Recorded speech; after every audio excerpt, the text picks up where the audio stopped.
यहाँ चाहिँ अहिले 6:50 भयो बेलुकाको। घाम चाहिँ यति माथि छ।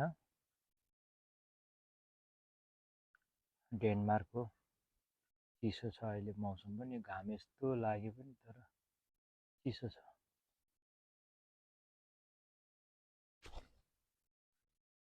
हेलो गाइजहरू, म चाहिँ आज इम्पोर्टेन्ट कुरा गर्न गइरहेको छु। यो साथीहरूलाई काम लाग्न सक्छ। त्यो टिकटकमा धेरै नाचियो, लिपसिङ गरियो, अरूको कपी गरियो।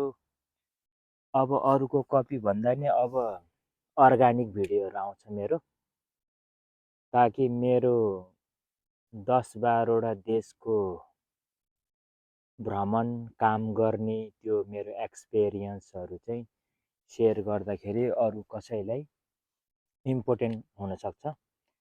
आज चाहिँ म सर्टकटमा के भन्न चाहन्छु भने, म अहिले डेनमार्कमा छु। यतिखेर मेरो विकेन्ड छुट्टी हो।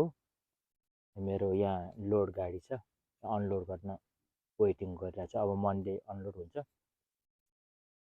वाट्सएपमा, इमोमा धेरै साथीहरूले म्यासेज गरिरहनु भएको छ, गल्फतिर, कतार, साउदीतिरबाट, कुवेततिरबाट। म भन्छु अहिलेको धेरै इजी प्रविधि छ।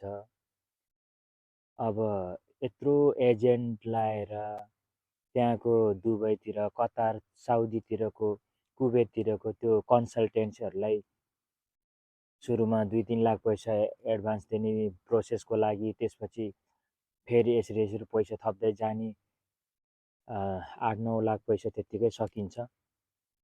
यहाँ युरोपबाट पनि, क्रोएसिया, अब यो पोल्यान्ड, कता कताबाट पनि साथीहरूले वर्क पर्मिट निकालेर धेरै पैसा लिएर चाहिँ गर्दो रहेछ। म भन्छु, म चाहिँ एकदम आफैले वेबसाइटबाट, त्यो वेबसाइटमा गएर कम्पनीहरू सर्च गर्ने, कन्ट्री सर्च गर्ने, त्यसपछि आफैले एप्लाई गरेर गर्ने सिस्टम हुन्छ। अब जीवनमा अघि बढ्न चाह्यो भने म सक्छु, अरूले सक्छ, मैले किन सक्दैन भनेर गर्न चाह्यो भने त्यो सकिन्छ। त्यो सिम्पल कुरा हो। मलाई जहाँसम्म लाग्छ, यो मिडल इस्ट, गल्फ कन्ट्रीतिर ड्राइभिङ गर्ने साथीहरूले अब त्यति नपढेको भए